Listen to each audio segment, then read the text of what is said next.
네, 어제에 이어서 오늘 지금 우리는 어떤 세상에서 어떤 삶을 살고 있는가 인문학적 사회학의 응답이라는 제목의 강의를 하고 있습니다. 지금부터 시작하겠는데요. 어제 1편을 들으신 분은 편안하게 들으실 수 있겠고요. 혹시 1편을 보지 않고 2편부터 보시는 분들도 큰 무리 없으리라고 생각합니다. 오늘 이야기의 시작은 어제에 이어서 불평등이라는 문제를 어떻게 우리가 바라볼 것이냐, 그거를 어떤 전 세계적인 차원에서 개인의 체험의 수준에 이르기까지 여러 수준에서 이야기할 수 있는데, 전 세계적인 차원에서 오늘 한번 불평등이 어떻게 진행되고 있는지를 얘기해 보려고 합니다. 그걸로 시작을 해서 그 다음에 불평등의 역사적 전개, 그 다음에 어제에 이어서 한국 사회에서 불평등은 어떻게 체험되고 있는가, 이런 이야기들을 오늘 해보려고 합니다. 그리고 마지막에 가서는 이 불평등 사회에서 살아가려면 우리는 어떤 태도로 살아가야 하는가에 관한 이야기도 함께 해보고 싶습니다. 불평등이라는 문제는 19세기, 20세기 이후 전 세계적인 문제였고, 불평등이 심화되는 것은 도시화와 산업화가 시작되면서 농촌이 해체되고 도시가 만들어지고 공장지대가 만들어지면서 노동자와 자본가라는 계급의 대립이 형성되면서 시작이 되죠. 그래서 그런 산업화, 공업화, 도시화는 영국에서 시작됐고, 프랑스, 독일, 유럽, 서유럽으로 시작해서 동유럽으로 가고, 일본으로 오고, 한국으로 오고, 중국으로 가고, 또 대서양 건너서는 미국에서도 19세기 후반에는 엄청난 산업화와 철도의 발전 시기였죠. 그래서 그런 불평등을 해소하기 위한 여러 가지 이념들이 나왔는데, 그 중에 가장 강력한 게 이제 막스주의, 공산주의, 이렇게 우리가 부를 수 있겠죠. 그 막스주의에 의해서 새로운 사회를 만들어 보겠다, 평등한 사회를 만들어 보겠다 하는 게 역사적 실험으로 진행된 게 러시아 혁명이고, 러시아 혁명이 1917년 일어난 이후에 전 세계적으로 노동자들은 세계를 평등한 사회를 만들기 위해서 노동조합 운동을 한편으로 하는 한편 정당 운동으로 공산주의 운동을 시작하게 됐죠. 평등이라는 것이 인간 사회에서 가장 중요한 가치로 등장하게 된 것입니다. 그래서 이제 러시아나 동유럽은 공산주의, 막스주의 운동이 굉장히 강했지만은, 서유럽의 경우에는 프랑스 혁명 이후에 또 영국의 민주화 혁명 이후에 그 민주주의라는 가치는 자유라는 가치, 개인의 자유를 존중한다는 그런 가치관을 가지고 있죠. 그 자유를 존중하는 가치관 이외에 평등이라는 가치가 덧붙여지면서, 물론 영국이나 특히 프랑스에서는 공산주의 운동이나 막스주의 운동도 있었지만은, 이 폭력에 의해서 권력을 장악하고 그것에 의해서 평등한 사회를 만든다는 이런 혁명적인 사고에 대해서는 반대하는 세력이 있었습니다. 그래서 이런 평등이라는 가치와 자유라는 가치, 민주주의라는 가치와 평등이라는 가치를 합쳐서 나온 것이 사회민주주의라는 것이죠. 한 사회를 평등하게 만들지만 평등이라는 이름으로 개인의 자유를 억압할 수는 없다, 그런 이야기죠. 그래서 의회라는 제도가 민주주의의 정치적인 제도이기 때문에 의회 민주주의를 통해서 점차적으로 평등한 사회를 만들자, 정책을 통해서, 복지 정책을 통해서, 분배 정책을 통해서, 교육 정책을 통해서 더욱 평등한 사회를 점차적으로 만들어 갈 수 있다고 주장하는 사람들이 민주주의와 사회주의를 결합한 사회민주주의자들이라고 할 수 있겠죠.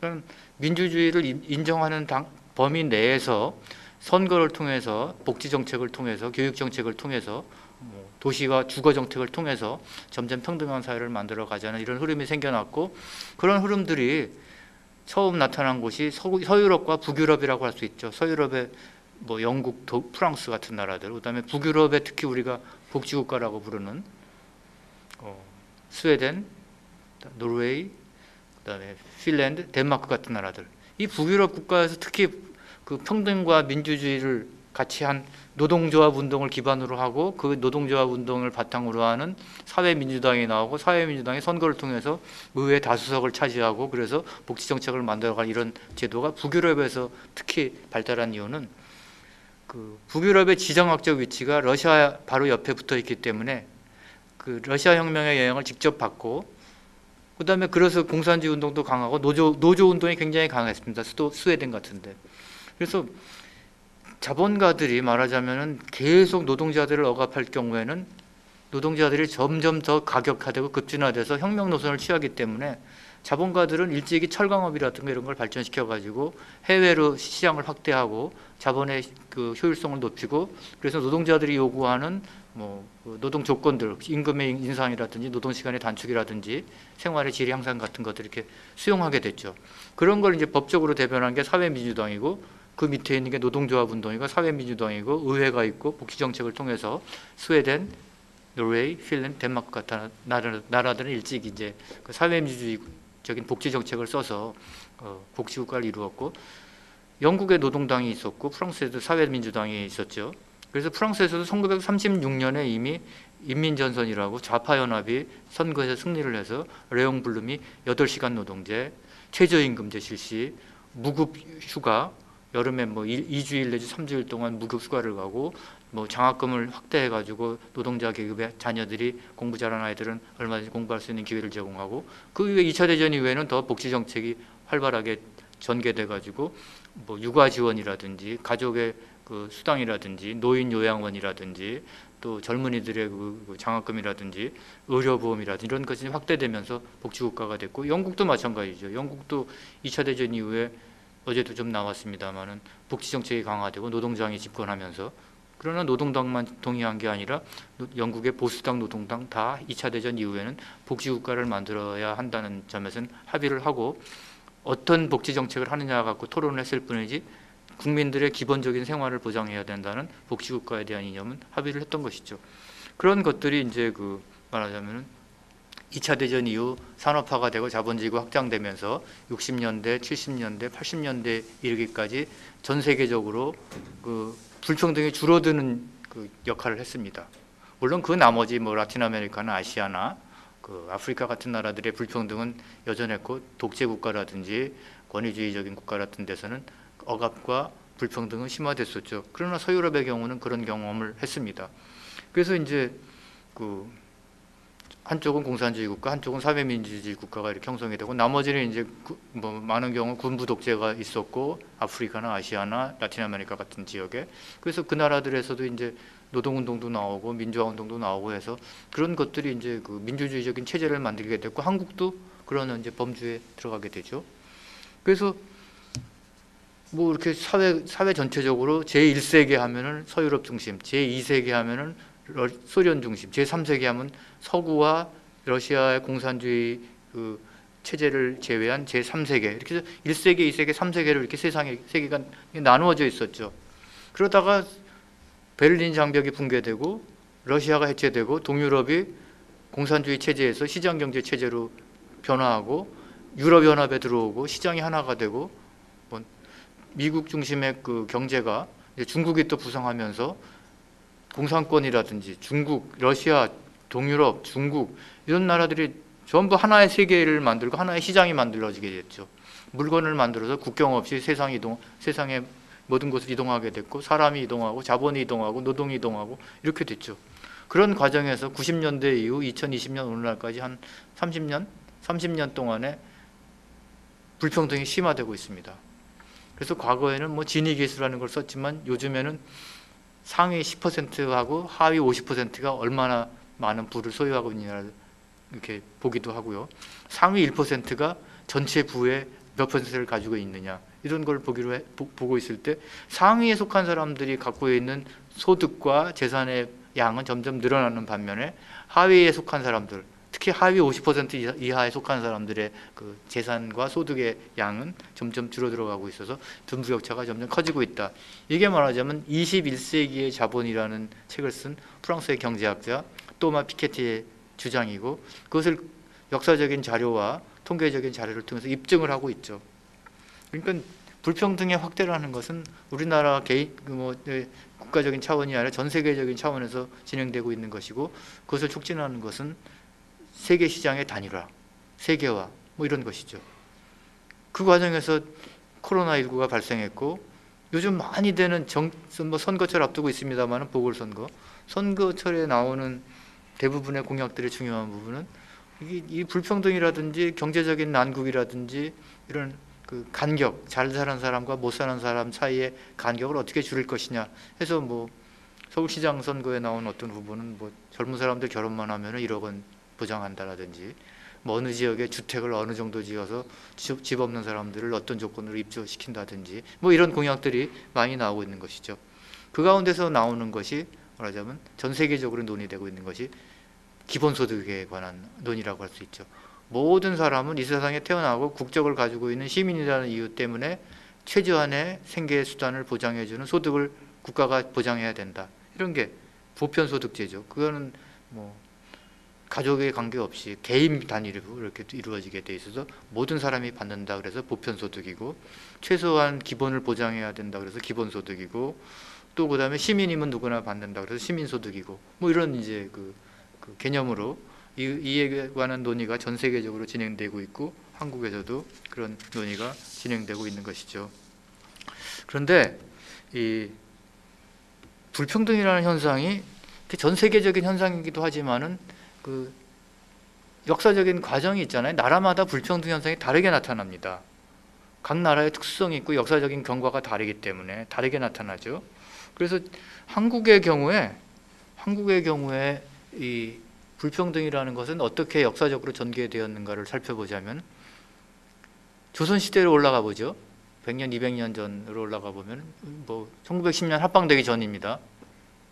뭐 일제강점기 이전의 나라 조선시대. 조선시대는 신분제 사회라 그러죠. 우리가 양반이 있고 중인이 있고 평민, 상민이 있고 그다음에 천민, 노예가 있고, 이렇게 이제 그 부모의 태어날 때 지위에 따라서 신분이 결정되고, 양반은 양반의 자손으로 태어나면 양반, 중인의 자손으로 태어나면 중인, 상민의 자손으로 태어나면 상민, 그다음에 노비의 자손으로 태어나면 노비, 이렇게 결정이 돼서 살았습니다. 그런데 양반이라는 게 여러분 뭘로 증명할 수 있을까요? 양반, 일단 혈통으로 부모가 다 양반이면 양반인데 그것에 대한 어떤 증거가 있어야 되지 않습니까? 우리는 양반이다 할 때. 그래서 많은 사람들이 우리 집 너희 양반이냐 물어보면 양반 집안이야 그럴 때 제시하는 건 족보가 있어야 된다. 그래서 뭐 23대 손, 뭐 정몽준에서부터 시작해서 나는 이 정몽준 23대 손이다. 뭐 쭉 계보를 이렇게 따지게 되죠. 그 다음에 양반이라는 거를 그 족보가 만 갖고 증명할 수가 없습니다. 왜냐하면 가짜, 위보라 그래서 가짜 족보가 많아서 우리나라 1910년에서 45년 해방될 때까지 일제강점기 혹은 식민지 시대라 그럴 때 책의 종류로 봐서 가장 많이 출판된 책 뭔지 아십니까, 여러분?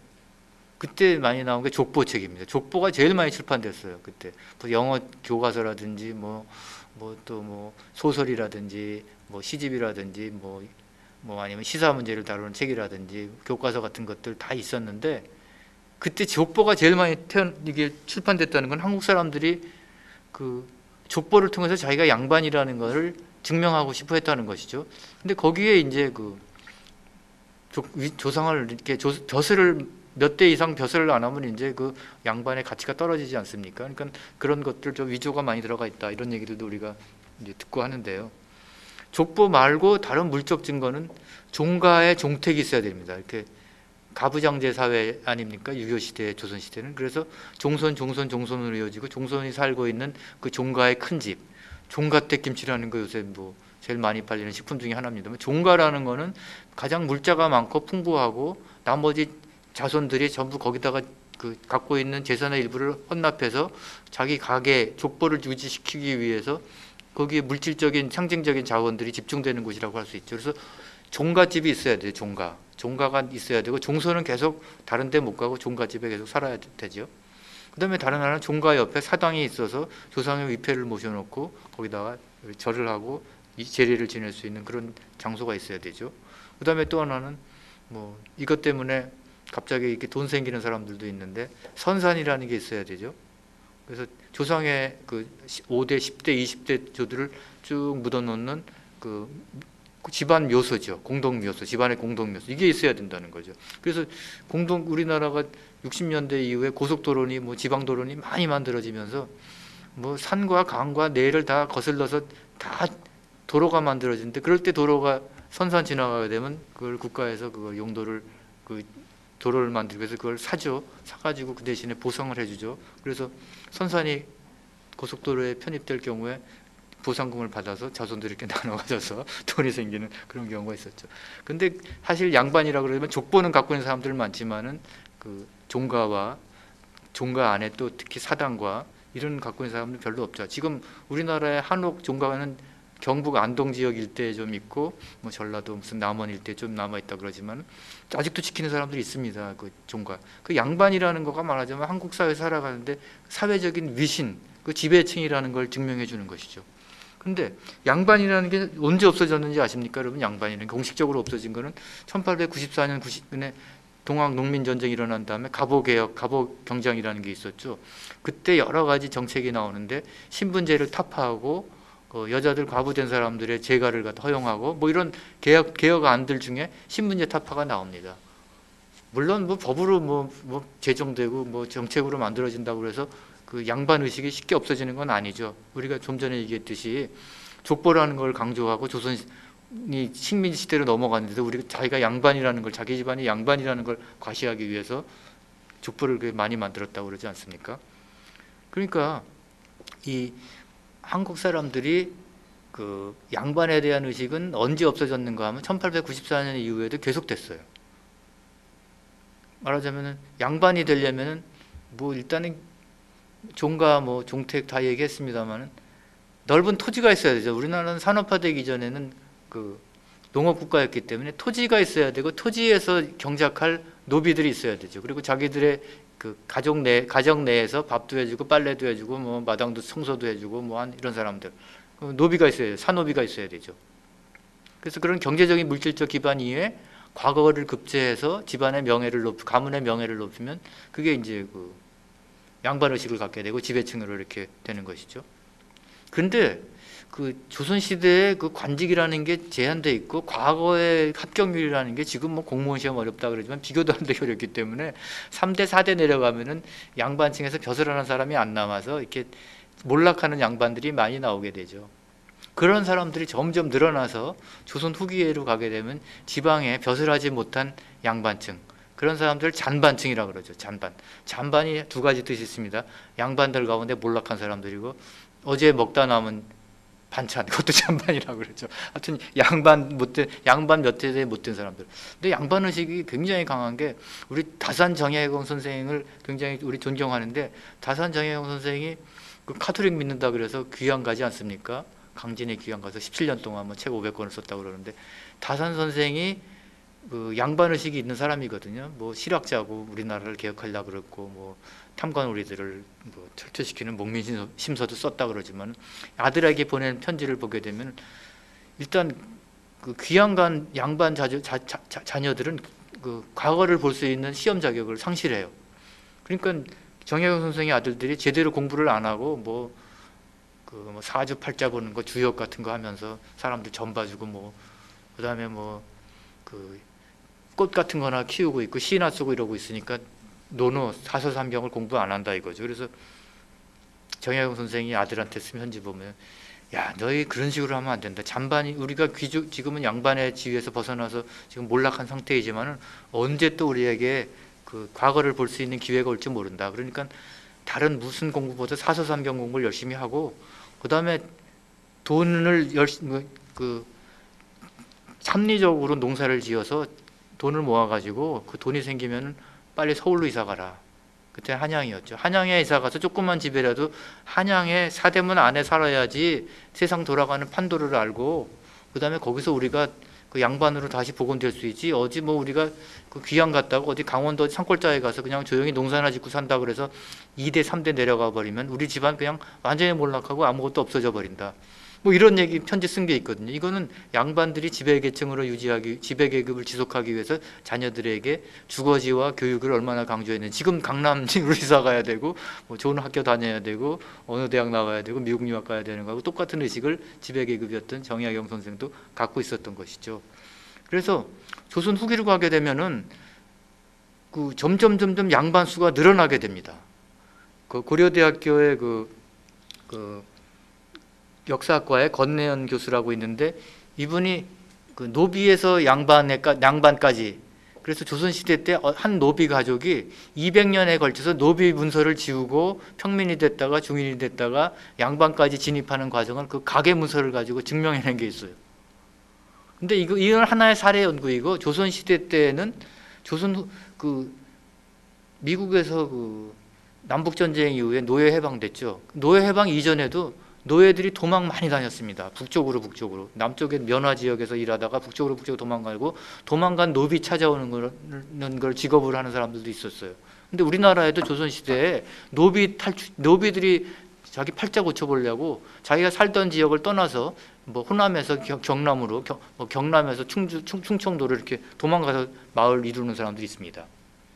그래서 양반인지 아닌지 알 수 있는 게 집성촌이냐, 집성촌에서 같은 무슨 저희 같으면 진주정씨만 사는 동네가 있느냐, 아니면 거기에 다른 성씨 가진 사람이 한두 사람 들어와 있다. 그러면 그 사람은 다른 데서 도망온 노비 계층의 사람들이 상민이나 양반으로 이렇게 서류 위조한 경우일 수 있다라는 얘기를 양반들이 그렇게 합니다.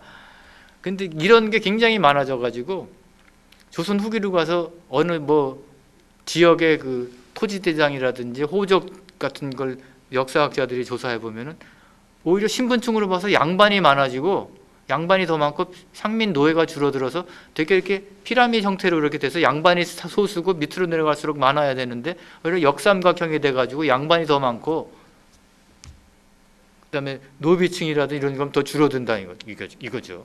그럼 이게 뭘 말해주느냐? 여기서 사회학적인 우리가 어떤 사고가 필요합니다.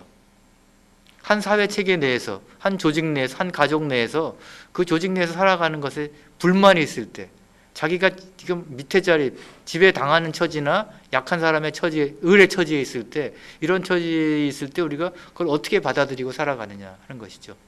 처음에는 그냥 순응하는 것이죠. 기존 체제 내에서 뭐 어쩔 수 없다. 복종하고 순응하고 충성하는 것이죠, 윗사람한테. 그러나 그런 체제가 유지되기 위해서는 지배계층이 굳건해야 되고, 그걸 어긋났을 때 통제할 수 있는 정신적인, 물리적인 어떤 통제 수단이 있어야 되는데, 이것이 이제 약화되게 되면은 밑에 있는 사람들이 다른 방식으로 도전하게 되죠. 어떤 도전이 있을까요? 첫 번째는 항의하는 거죠. 나 이거 부당하다. 소작인들 같으면 50대 50인데 60대 40으로 해달라든지 이렇게 자꾸 주장하는 것이죠. 그 다음에 그래도 안 들어주면은 이게 이렇게 주장하는 것을 말하자면 우리가 보이스라고 얘기하죠. 보이스. 목소리 낸다, 직언한다 이런 건데, 앨버트 허슈만이라는 미국의 사회학자, 정치학자, 경제학 다 포괄한 사회과학자인데, 이 사람이 쓴 책이 Voice, Exit and Loyalty라는 책을 썼거든요. 이게 이제 사회과학 하는 사람들이 많이 읽는 책인데, 기존 체제니까 이제 무너져 갈 때 사람들이 어떻게 반응하느냐. 그랬을 때 로열티, 그냥 기존 체제 내에서 좋은 위치를 차지하고 있고 거기에 순응하는 것이 편한 사람들은 기존 체제를 유지하려고 그러고 거기에 순응하고 복종하고 이렇게 가만히 있는 거, 적응하는 거죠. 그런데 다른 사람은 목소리를 내면서 바꿔보려고 그러는 거죠. 그게 이제 보이스고. 근데 바꿔보려고 그러다가 안 되면은 기존 체제를 나가버리는 거, 이탈해버리는 거, 탈주해버리는 거, 그걸 엑싯이라고 말할 수 있죠. 기존 체제 내에서 바꿔보려다가 튀어나가는 사람이 있고, 아니면 여기는 글렀다, 여기서 항의해봤자 소용없으니까 그냥 나가버리는 사람도 있을 수 있겠죠. 그걸 엑싯이라고, 탈주해버리는 거죠.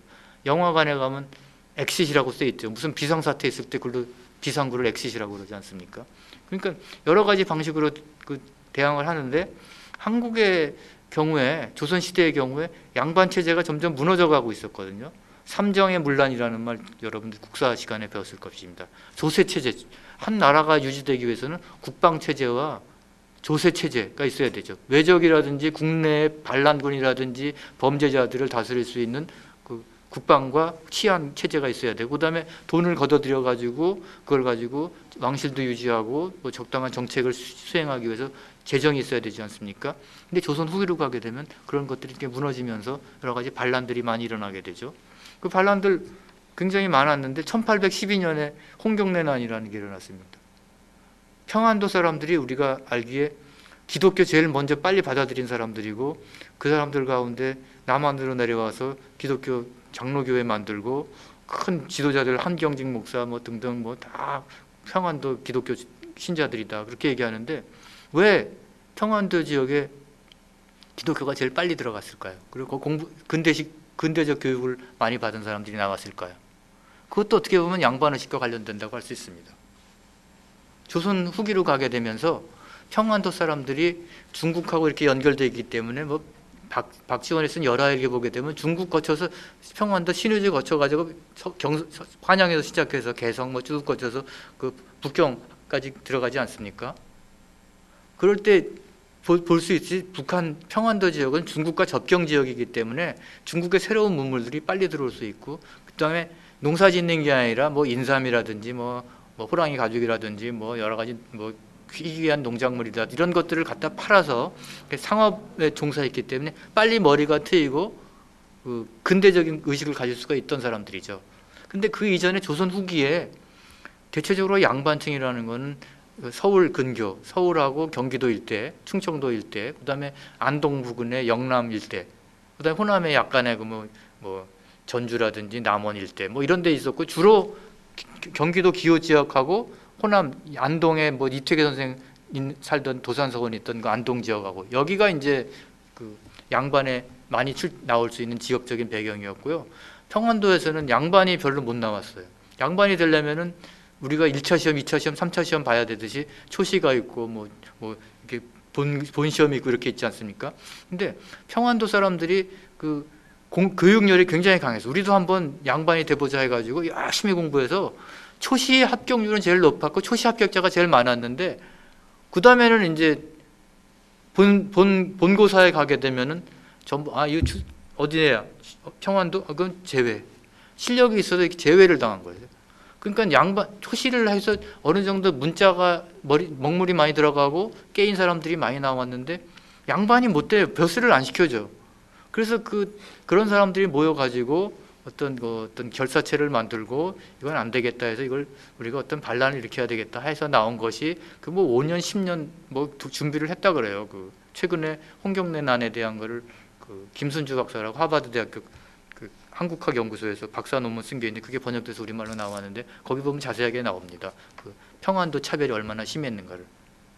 그러니까 그런 상황에서 이제 유교에 의해서 유지되는 북한 그 조선 체제를 그냥 용납하고 순응하지가 않았던 사람들이죠. 그러니까 선교사들이 미국에서 온 선교사들이 들어와서 어느 지역이 선교에 가장 적합할 것인가 했을 때 일단 그 공부한 사람도 꽤 있고 상업을 해서 머리도 깨어 있고 그다음에 그 조선 유교 체제에 대한 그 저항심도 있는 평안도에 가서 하면 가장 잘 될 것이다 해서 평안도 지역에 그 선교사들이 들어가 선교를 했고, 평양, 정주, 뭐 오산, 뭐 함석헌 선생 나온 그런 지역 용골이라든가 신의주 뭐 이런 데 일대가 전부 기독교 1세기 그 교회가 제일 먼저 생기고 근대적인 교육이 일어나고 뭐 이런 데가 된 것이죠. 근데 기존의 체제 내에 불만이 있을 때 그냥 순응하고 적응하고 사는 건데, 그런 사람들은 1950년대까지 있었습니다.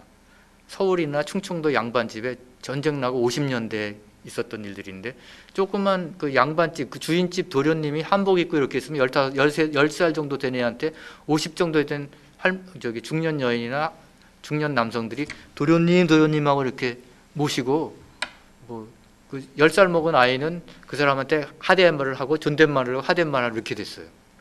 그래서 실제로 사회학자들이 농촌사회학 연구한 분들이 50년대 60년대 지방에 내려가서 양반의식이 얼마나 남아 있었는가를 그 존댓말 쓰는 걸 가지고 조사해 봤는데 상당한 정도로 남아 있었거든요. 그러니까 우리나라 시대 사회 사람들한테 양반이 된다는 건 이제 일생의 목표였다고 할 수 있죠. 양반이 된다는 건 교육을 많이 받고 시험을 봐서 고급 공무원이 되는 거라고 할 수 있고, 그 의식은 굉장히 지금까지도 지속되고 있다고 할 수 있죠. 그래서 우리나라 사람들은 그 조선 시대가 문제가 있다고 말하면 조선 사회를 새롭게 만들어서 어떤 그 평등한 사회를 만들어야 되겠다는 어떤 집단적인 전체적인 어떤 그 프로그램을 가지고 그 운동하기 이전에는 각자 다 양반이 돼야, 온 국민이 양반이 돼야 되겠다 하는 게 그런 의식이 굉장히 강했어. 각자 개인별로 해결하는 거죠. 뭐 이 불평등 체제에 문제 있어? 그러면 너 열심히 공부해서 뭐 실력 쌓아서 시험 봐서 합격해. 사법고시나 뭐 의과대학 시험이나 합격하면 돼. 이게 조선시대부터 있었던 우리의 그 정신구조라고 할 수 있겠죠. 그래서 강력한 교육열, 한국인의 교육열은 양반되기하고 관계 있죠.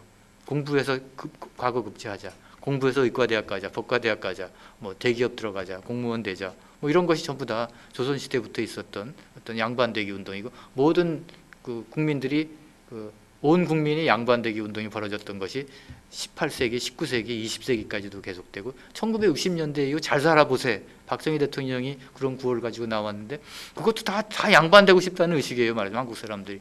그래서 다른 나라 선진국에 비해서 한국이 대학 진학률이 70%인 나라는 없어요. 프랑스 30%, 40%. 옛날에 바칼로레아 시험 붙는 사람들이 2%, 3%였다가 지금 늘어가지고 점점 거기도 60%, 70%, 80% 되지만은 바칼로레아 붙었다가 다 대학 안 갑니다. 직업학교 많이 가고. 그렇게 되는데 우리나라는 전부 다 대학 가잖아요. 그게 어디서 나오냐? 양반 되려면 공부해야 된다. 그러니까 국민들의 열망이, 우리나라 60년대, 70년대 대학 나온 사람, 고등학교 나온 사람도 찾아보기 힘들었습니다. 영어하는 사람은 더 찾아보기 힘들었고. 그러니까 보니까 이게 전부 영어하고 대학 나오고 뭐 유학 갔다고 한 사람들이 다 출세하니까, 이승만 대통령을 봐도 그래, 뭐 김한란 여사를 봐도 그래, 뭐 백낙준 선생을 봐도 그래, 전부 다 뭐 장면, 조병옥 다 미국 유학 갔다고 뭐 영어 잘하고 그러니까 교육을 시켜야 되겠다, 영어를 잘해야 되겠다 하는 게 한국 사람들의 소망이고, 그것은 조선시대 때 양반이 되기 위해서 한문 공부해서 급제해야 되겠다는 의식의 연속이라고 할 수 있죠. 그게 이제 말하자면 개인적으로 주어진 체제에 순응하면서 개인적으로 상승 이동을 하는 거죠. 계급적인, 계층적인 상승 이동 어떻게 얘기했죠. 그렇게 되는 것이고, 개인적으로 암만 얘기해봤자 안 된다고 했을 때 사람들이 연대를 하고 뭉쳐가지고 집단적인 행동을 하게 되죠. 그게 말하자면 이제 농민 반란 같은 것이죠. 세계적으로 어느 나라에는 농민 반란이 없었던 적은 없습니다. 특히 농사가 잘 돼서 소작인들이 50-50 하더라도 그게 먹고 살 수 있으면은 그냥 그 체제가 유지되지만은, 흉작이 되거나 기근이 됐는데 먹고 살 게 없는데 거기 다 띄워주고 나면 생계가 유지가 안 된다. 이럴 경우는 어떡합니까? 양반들은 올해는 너네들 못 주고 우리가 다 지주들한테 주자. 우리가 다 이거 먹어야 돼. 그래야지 생존할 수 있어. 근데 그런 데서 뺏어간다든지, 뭐 그러면 너네 이거 곡물로 못 갚으면 너네 자식을 노비로 데려간다든지, 뭐 이런 일들이 일어나지 않겠습니까? 그러니까 그럴 때는 개인적으로 뭐 양반되기 의식을 중진하고, 우리가 뭉쳐가지고 이거 다시 약탈을 하든지 뺏어오든지 하고 체제를 바꿔야 되겠다.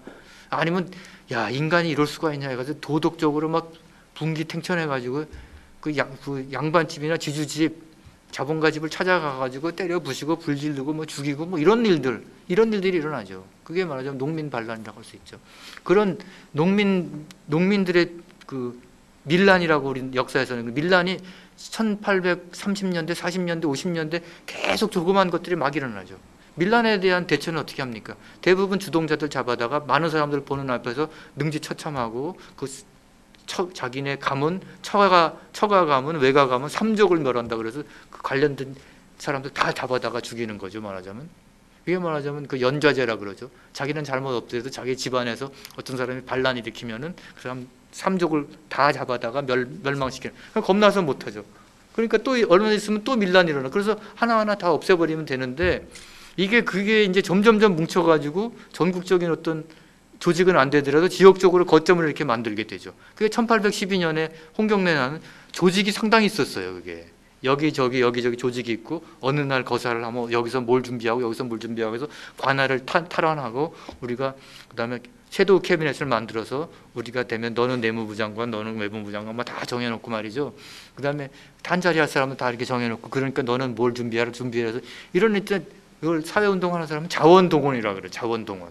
인간 중요한 인물들이 있어야 되고, 또 무력을 행사할 그 밑으로부터 올라오는 민중의 힘이 있어야 되고, 또 권력을 장악했을 경우에 새로운 체제를 만들어갈 브레인들이 이렇게 있어야 되죠. 그런 것들을 이게 만들어가지고 도전을 막 하게 된 게 1812년 홍경래 난이니, 1860년대 진주 밀란이라고 굉장히 큰 난이 진주에서 일어났습니다. 그 다음에 그 진압을 했죠.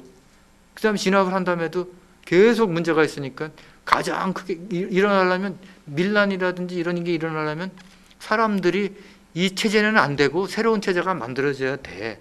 이런 어떤 대안적인 신념, 대안적인 체제, 저항 이데올로기라고도 부르고 대안체제라고도 부르는 그런 게 형성이 돼야 되는데, 최재우란 양반층인데 과거를 급제를 몇 세대 못 해가지고 잔반층이 된 사람이, 야, 세상에 왜 이러냐, 뭐 깨달음을 얻어야 되겠다 해서 전국을 일주하면서 절에도 다니고 뭐 도교도 해보고, 뭐 원래 유학 공부한 사람이 불교도 해보고 도교도 해보고 뭐 또 풍수지리도 해보고 뭐 샤머니즘 무속 같은 거에도 관련해보고 점도 뜨는 것도 해보고 별걸 다 해보다가 깨달았다. 그 다음에 그래서 득도해서 자기가 창안한 게 그 동학이라는 거 아닙니까? 동학을 창안해가지고 그걸 가지고 사람들한테 다 설표를 해가지고 사람들이 다 유교를 믿다가 동학 교도들한테 불만 있는 세력들, 이 세상은 진짜 살만한 것이 못 된다, 헬조선이다 그야말로. 그러니까 사람들한테 동학을 선포하니까 사람들이 다 받아들여가지고 조직이 돼서 뭐 접주다 무슨 포주다 해가지고 전부 지역 조직을 만들고 해서 그냥 일시적으로 뭐 반란 일으키면 다 잡아 죽이지만 조직을 만들어 체계적으로 하니까 고부에서부터 반란 일으켜가지고 전두성을 함락하고 뭐 계속해서 한양까지 와가지고 뭐 조선 체제 붕괴시킨다 하다가 어떻게 해서 붕괴했습니까? 조선 왕정이 동학 농민군을 패퇴시킬 군사력이 없어서 일본군이 와가지고 진압을 시키고 전봉준 그 최우두머리를 가마에 태워가지고 가는 그 유명한 사진 있지 않습니까? 그래서 진압이 됐죠. 그 다음에 나온 게 말하자면 갑오농민 전쟁이라고, 그런 동학난 나쁘게 부를 때, 좀 긍정적으로 객관적으로 부를 때는 동학농민 전쟁 뭐 이렇게 부르는데, 그 이후에 그 해에 이 밑에서부터 이렇게 반란이라든지 불만의식이 너무 심하니까 이 사람들 잠재우기 위해서는 개혁안 개정안이 나오지 않으면 안 되잖아요. 그래서 나온 게 갑오개혁, 갑오경장이라는 거죠. 그때 여기서 신문제 타파, 이제 양반제도 없어진다, 우리는 중인 뭐 천민 막 노예 해방이 된 거죠.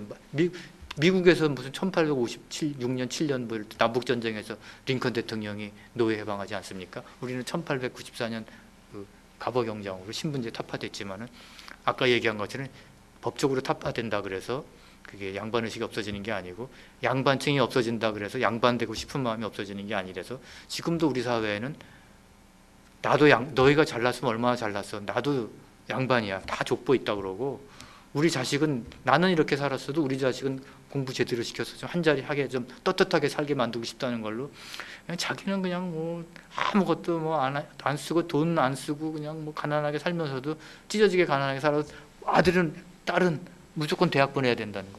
그러니까 이 대학 못 가면 얼마나 불만 심하겠습니까?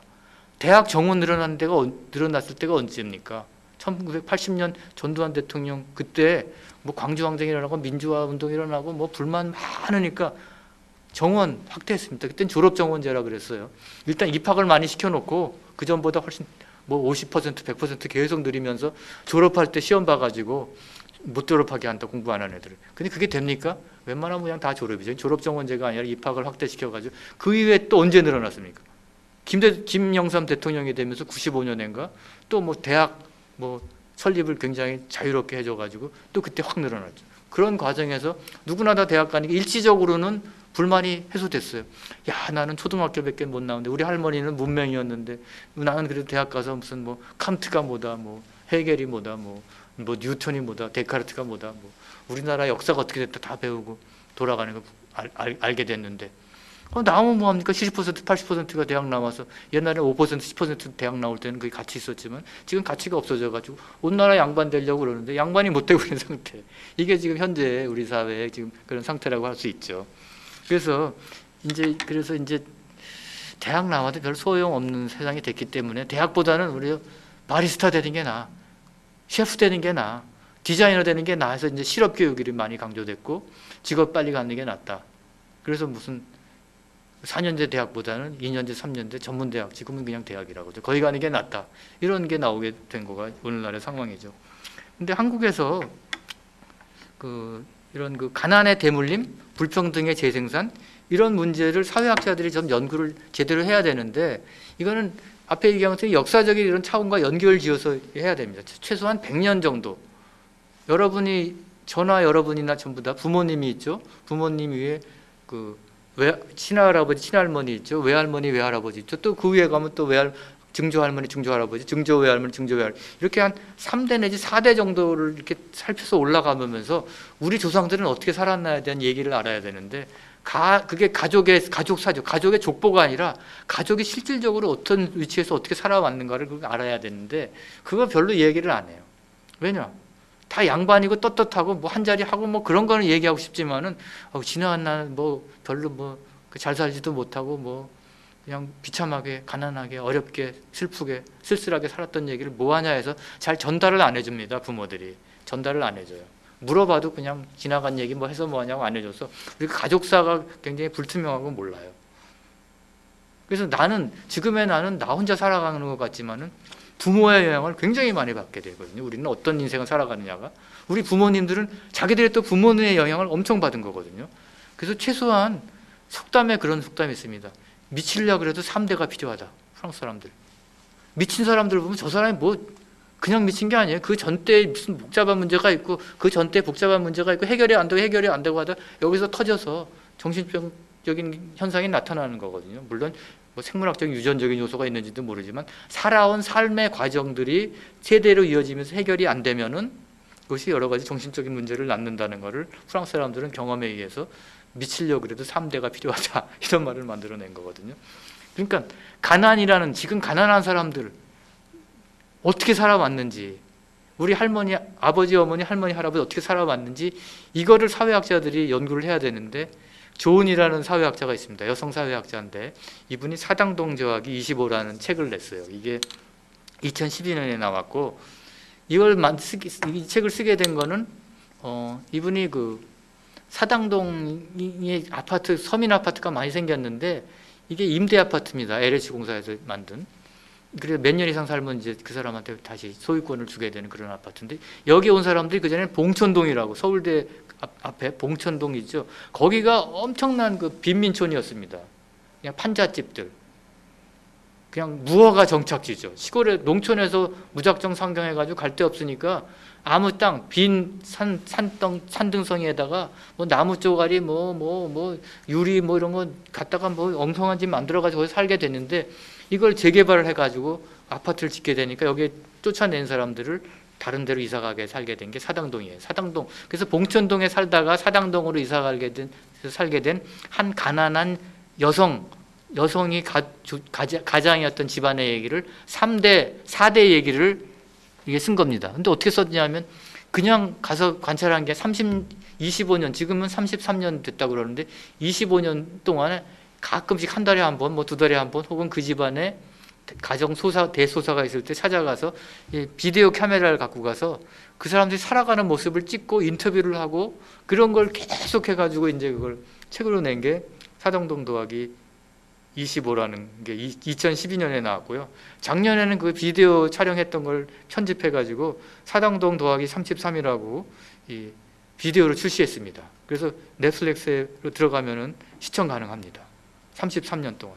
이 이야기를 잠깐 여러분에게 해드리자면은, 읽으려고 지금 안경 벗었다가 계속 말로 하고 있네요. 이 주인공은 정금선 할머니입니다. 월남인입니다. 북한에서 6.25 때 월남했습니다. 남편이 없었고 사망하셨는지, 전쟁 동안에 사망하셨는지 돌아가셨고, 아들 하나를 데리고 남한으로 내려왔습니다. 북한에서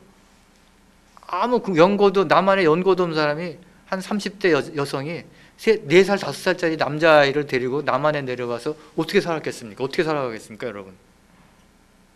서울역 앞에 많이 왔어요. 옛날에 빈민들 일단 기차 타고 서울역 앞에 내려서 거기서 뭐 어떻게 할 것인가, 이렇게 어디 가서 뭘 할 것인가 이렇게 알아보고 그렇게 적응을 시작했거든요. 정금선 할머니도 서울역 앞으로 갔어요. 서울역 앞으로 가니까 지금은 다 없어졌습니다만 그때는 성매매 많았어요. 그래서 시골에 올라온 사람들 돈 조금 갖고 오니까 그거 뺏기 위해서 뭐 화장하고 이런 여자들이 나타나가지고 아저씨 조간 이런 호객행위 같은 게 굉장히 많았어요. 서울역 앞에. 근데 이 할머니도 이제 거기 가서 무슨 그런 활동을 한 건지 아닌지는 모르지만 얘기를 안 하니까, 아무튼 그런 데 연결이 돼가지고 돈을 어떻게 모아가지고 가정부도 하고 다른 집에 가서 심부름도 해주고 해서 도와가지고 그 서울역 근교 산꼭대기 남산 근처에다가 조그만 쪽방 하나를 샀어요. 사가지고 그걸 이제 빌려주는 방으로 해가지고 서울역 앞에서 호객행위한 여자들이 그 손님 고객과 같이 어디 가서 무슨 일을 벌여야 되지 않습니까? 그러니까 그 방을 빌려줘야 되는데 그 방 빌려주는 걸 해가지고 돈을 벌어가지고 이 할머니가 자식들을 계속 키웠어요. 와가지고서 한국에서 남한 사회에서 적응하려면 북한에서 내려온 그 기독교인들이 남한에 잘 적응해가지고 주류가 된 이유는 근대적인 교육을 많이 받았기 때문 아닙니까? 그리고 머리가 깨없고 기독교로 서양과 연결되고 영어를 하고 이러니까. 근데 북한에 내려왔는데 아들을 교육을 제대로 못 시켜서 초등학교 나오고 중학교 졸업하고 이 사람이 이제 막노동을 나가게 됐어요. 아들이. 그럼 뭐 엄마가 버는 것도 시원치 않고 아들도 버는 게 시원치 않으니까 뭐 어떻게 그냥 거기 봉천동에 조그만 집 이제 지어가지고 살아가는 거죠. 살아가는데 장가를 가야 되잖아요, 이 아들이. 뭐 장가 가는데 뭐 제대로 된 집안 여자랑 결혼할 수 있겠어요? 또 시골에 농촌에서 올라온 가난한 집 여성이랑 결혼을 했는데 이 남편 버리도 시원치 않고 시어머니 모시고 살기 힘드니까 이 부인이 애 셋 낳는데 조그만 애들을 놔두고 그냥 가출을 해버렸어요. 그러니 이 할머니가 그 아들하고 손녀, 손자 셋을 데리고 살아가는 거예요. 손자 셋, 뭐 교육 제대로 받겠습니까? 받을 수가 없죠. 큰아들 하나, 둘째 아들, 딸 이렇게 셋이 있는데 겨우 고등학교 졸업하고 큰아들은 목사 되겠다고 뭐 비인가 신학교 같은 데 가서 목사 된다고 막 하지만 안 돼요. 그게 뭐 목사라고 이렇게 정식 신학교 나오고 똑똑한 애들 많기 때문에 그거 안 밀려서 안 돼요. 그럼 장가 가야 돼. 장가 가는데 뭐 이게 돈도 못 벌어. 뭐 집안도 없어. 그러니 뭐 학교 뭐 직업도 변변치 않아. 뭐 그러니까 뭐 어떻게 결혼할 수 있겠어요? 그래서 결혼 이주 여성, 필리핀에서 온 여성이랑 결혼해가지고 그 애를 낳고 지금 살고 있어요. 둘째 아들, 둘째 손자죠. 그러니까 둘째 아들은 얘는 하리충 가난한 집 아이들 가운데 여자 아이들은 성적으로 빨리 개방이 돼가지고 남자애들하고 이렇게 친하게 지내는 그런 게 굉장히 많고요. 남자애들의 그거는 폭력, 자기의 그 자존심을 운동이라든지 폭력을 통해서 이렇게 해소하거든요. 가난한 집의 아이들의 노동자족, 빈민들 자녀들이. 근데 이 둘째 아들은 운동을 잘해요. 권투 선수가 되고 뭐 하는데 그러다가 아무래도 이게 자기는 이렇게 해서는 성공할 수가 없다.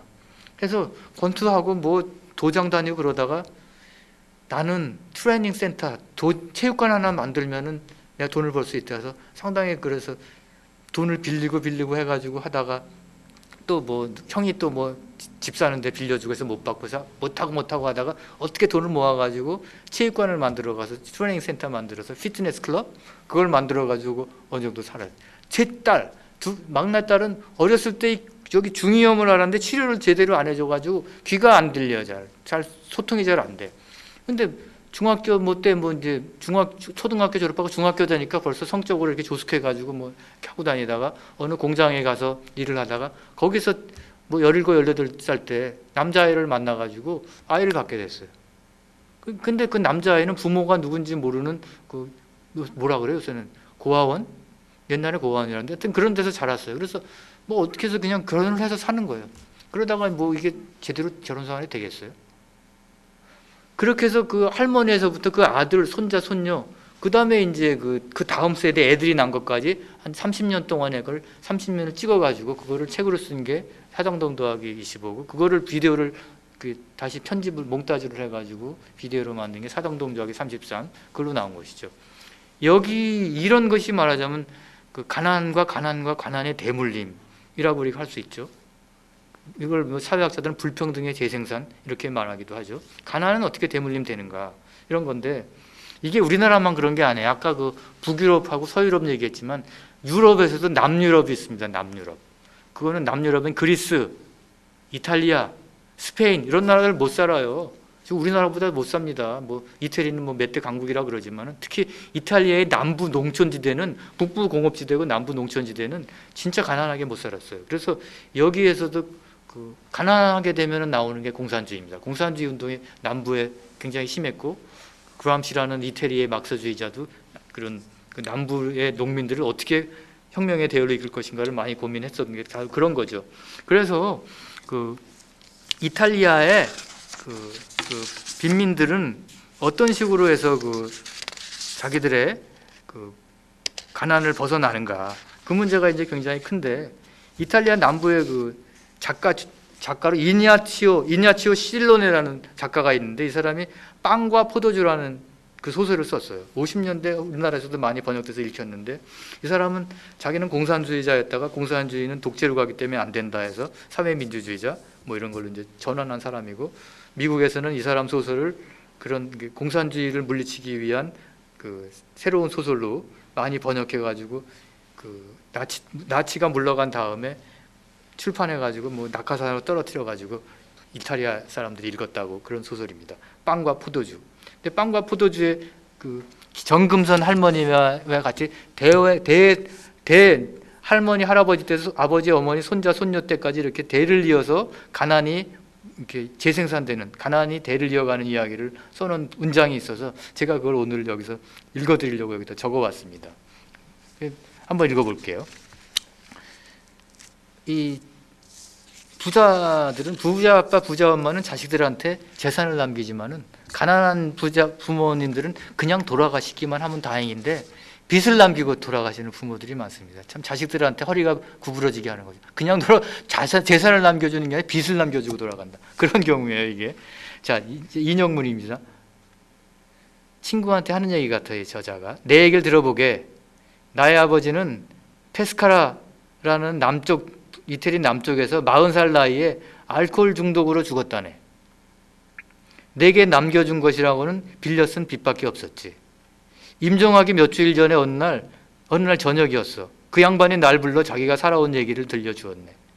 평소엔 잘 얘기 안 합니다. 실패로 점철된 인생의 얘기였지. 아버지는 자신의 아버지, 내 할아버지의 죽음에 관해 이야기했어. 그 할아버지가 아버지한테 이렇게 말했다 그럽니다. 죽기 전에, 임종하면서, 난 가난과 환멸 속에 죽는다. 하지만 난 나의 모든 희망을 너에게 걸고 있다. 너는 내가 갖지 못했던 것을 갖게 될 거다. 라고 할아버지가 자기 아버지한테 말하고 죽었답니다. 세월이 흘러서 자신이 임종이 가까워진 걸 느끼자 아버지는 내게 자신이 할 수 있는 것은 할아버지가 한 말을 되풀이해 주는 것뿐이라고 털어놓으시더군. 그러면서 하는 말이, 나 역시 가난과 환멸 속에 죽는다, 아들아. 하지만 나도 너처럼 예술가가 되고 싶어 했지. 내가 이루지 못한 꿈이 너의 생전에는 이루어지길 바란다고 말씀하시더군. 그렇게 해서 환상과 빌려 쓴 빚은 자자손손 전해 내려가게 되는 거지. 이제 내 나이 35살인데 벌써 난 내 할아버지와 아버지가 섰던 그 자리에 서 있는 걸세. 나의 실패는 이미 분명해졌고 내 아내는 곧 아이를 낳게 될 거야. 하지만 나는 내가 얻지 못했던 것을 그 애가 살아 얻게 되리라 기대할 만큼 멍청한 인간은 아니야. 그 애는 나올 아이는 굶어 죽거나 아니면 노예처럼 살다 죽겠지. 뒤쪽이 훨씬 고약하겠지만 말이야.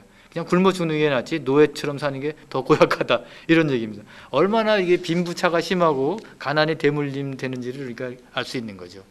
굉장히 심했습니다. 유럽이라고 이렇게 불평등 없었던 게 아니라 1930년대, 40년대 프랑스 시골, 이태리 시골, 스페인 시골, 영국도 농촌 마찬가지. 우리가 아는 서양의 이미지는 대도시 부르주아들의 삶이지 유럽에서도 농촌 농민들의 삶, 노동자들의 삶이라는 건 비참하기 이를 데 없었던 것이죠. 그런 것들을 보여주는 소설들이 많기 때문에 사회학자들이 지나간 100년 전에 우리 할아버지 할머니가 어떻게 살았는지 모른다면은 그런 걸 상상으로 해서 쓴 혹은 소설로 쓴 것들을 활용해서 우리 짐작을 해봐야 됩니다. 그래서 여러분들도 지금 이 강의를 듣고 있는 여러분들도 여러분의 아버지 어머니 어떻게 사셨는지, 할머니 할아버지가 어떻게 사셨는지, 그 할아버지 할머니 이전에 중조 고조 할머니 어떻게 살았는지 그런 것들이 지금 나에게 어떤 영향을 미치고 있는지를 알아야 됩니다. 그래야지 내가 갖고 있는 자산과 자원과 장점과 단점과 미래 전망과 나의 또 성격적인 특징이라든지 문제점이라든지 장점 단점 이런 걸 다 알게 되고, 이래서 내가 이렇게 있구나, 그걸 이해하게 되면서 새로운 인생을 살 수 있게 되죠. 정신분석이라는 거 있지 않습니까? 과거에 지나가서 다 잊어버렸는데 그게 무의식적에 잠재되어 있다가 그것이 우리들의 의식의 세계에 침투를 미쳐서 삶에 영향을 미치는데, 자꾸 얘기하다 보면 무슨 꿈을 꾸듯이 과거의 일을 찾아내서 얘기하다 보면은 옛날에 이게 문제였구나, 그 장면이 딱 떠오르면서 그 장면이 딱 해결되면은 그 다음부터는 좀 마음이 편해지고 해결이 돼서 새로운 인생을 시작하게 된다. 이런 것처럼 이거는 정신분석이 아니라 사회 분석이죠. 사회학적 삶의 분석이죠. 사회적 삶의 분석. 우리의 조상들이 산 삶이 나에게 어떤 영향을 미치고 있는 걸 아는 것이죠. 자, 제가 물 한 잔 마시고 갈게요.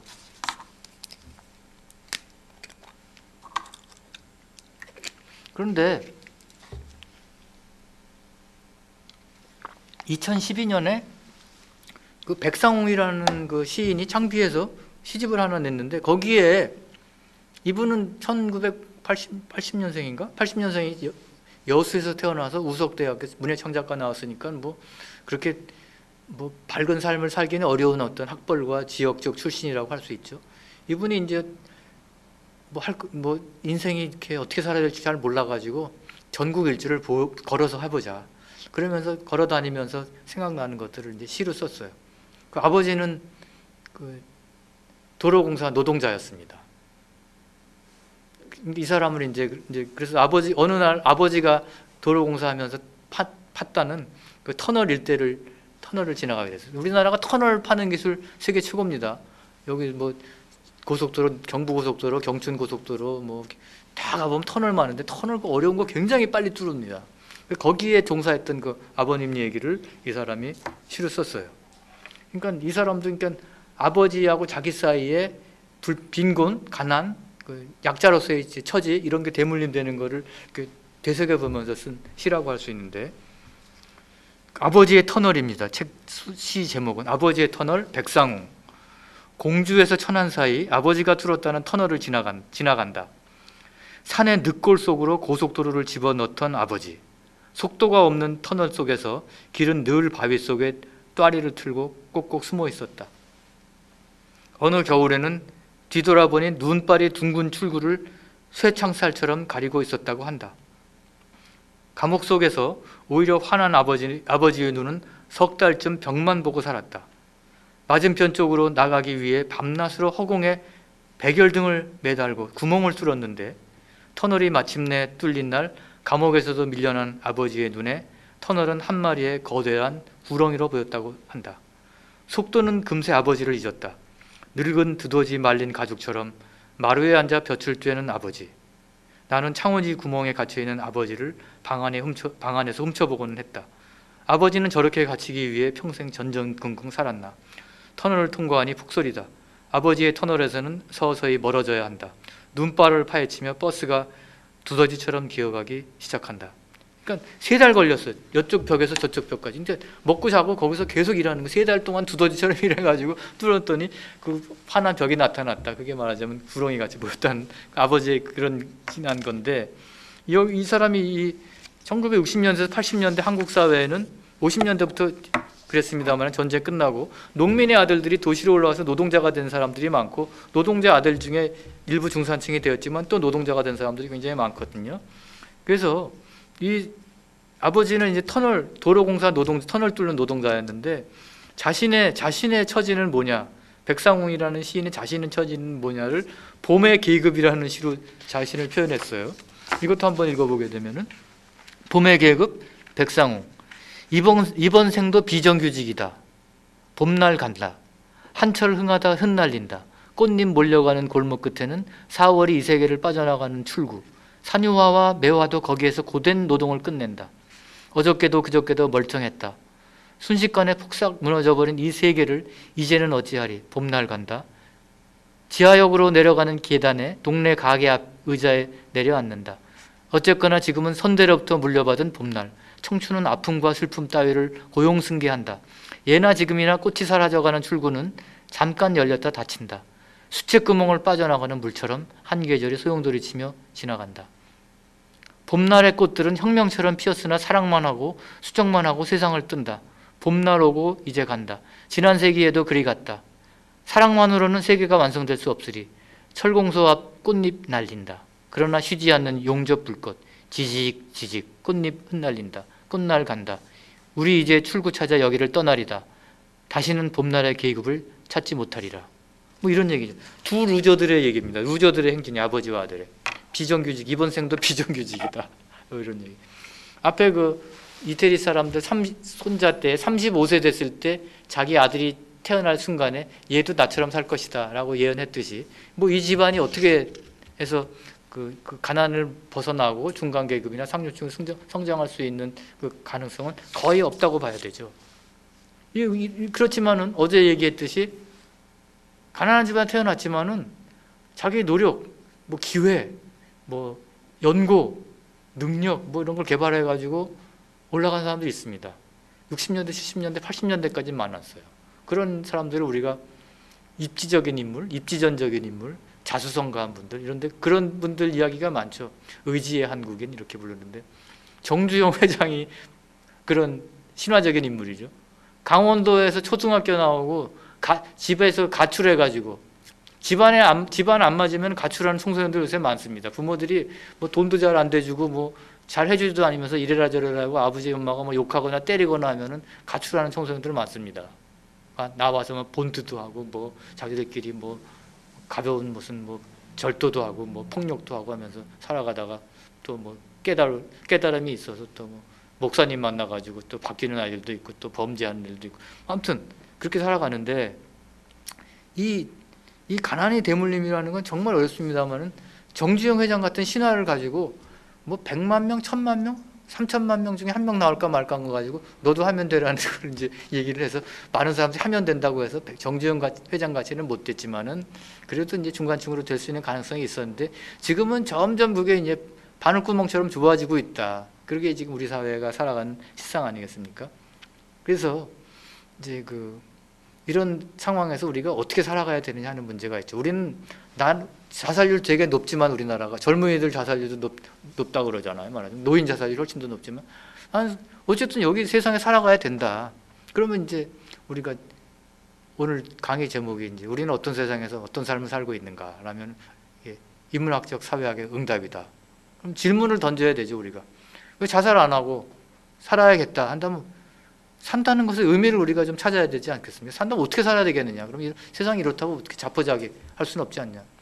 그리고 산다는 게 돈벌이가 삶의 전부는 아니지 않냐? 돈벌이도 하고 생존하기 위해서 돈을 벌고 살아야 되지만 직업을 갖고 살아야 되지만 돈벌이가 다가 아니고 인생의 의미가 있어야 되고 삶의 의미가 있어야 되고 뭐 이런 걸 질문을 우리가 해봐야 되겠죠?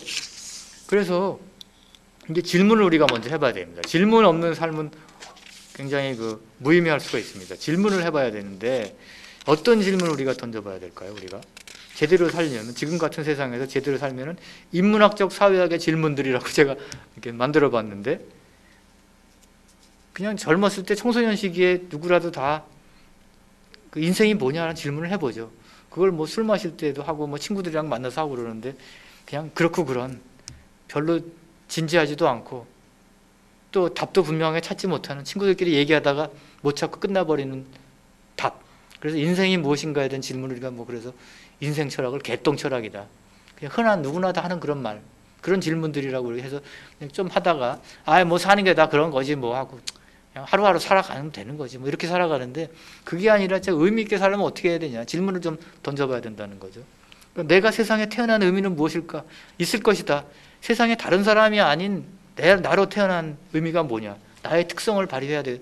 그걸 찾아서 그걸 실현하는 게 내 삶이다. 자아 실현이라는 게 있지 않습니까? 인생의 목표가. 그걸 어떻게 찾아낼 것이냐? 내가 세상에 태어난 의미는 무엇일까? 세상에 조약돌 하나하나 모양이 다르듯이 사람 하나하나가 다 다르다. 근데 모든 사람은 다 존귀하다. 이게 오늘날 우리가 갖고 있는 사람에 대한 모든 사람은 평등하게 태어난다. 모든 사람은 다 존귀하다.